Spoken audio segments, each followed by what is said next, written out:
Usu ai queen na aendie mpaka kwa Solomon. King Solomon. Nundu King Solomon atuweka aena wewe unge mwingi mwanabyo na ae mudhuye tari sana.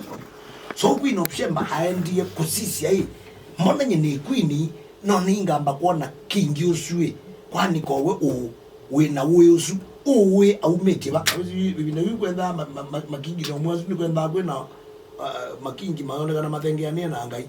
So the queen of Sheba we aendeta akasisie we usiwe na King Solomon wewe lakini yone ngitia muno ile abikie umyangu wa yuto da kumyangu wa of course na mtu awa mugwisi ndibingi wa dhahabu unaona chao yuto da yumise king tio kana wenda agerono King Solomon yako ni abu queen of Sheba kwa takana asie so Ethiopia you kingdom uzu waenda nisi waendania wo wa king Ahasuerus you the word ras ila we are ras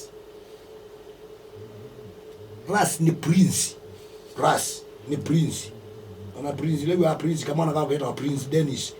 Ras ni prince. No ndikete ras. Ras ni prince. Tafari. Tafari no ras prince.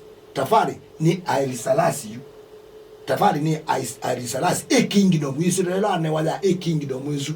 Niyo itawa Ahasuerus. Huicho wana abati na wa Ethiopia weta wa King Ahasuerus. So ras is ras ya prince. Na wezi we prince watu yuka king yu. Mba watu yuka king wa omombune kingdom. Munala muzi ya se movies ya Nigeria.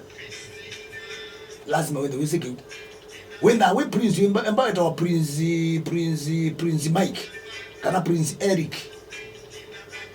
Wa coronate wajua mino coronate wa watu ekajuende king wa omumbene kingdom anundu medita andu kingdom uzita ko you prince ni ras tafari ni esitwa ya kingdom Ahasuerus king Ahasuerus na king Ahasuerus ya nguma mbingi unobecho ineta kaino mpaka kaino nake na finikacha kana nawe yes there is around Ethiopia na kwa historia yayo katambo kwa wadi swinde wa mystic man wa swinde utubije sasa na mudiki sasa tandika saa hii saa 15 saa 15 tina majina ke Mr President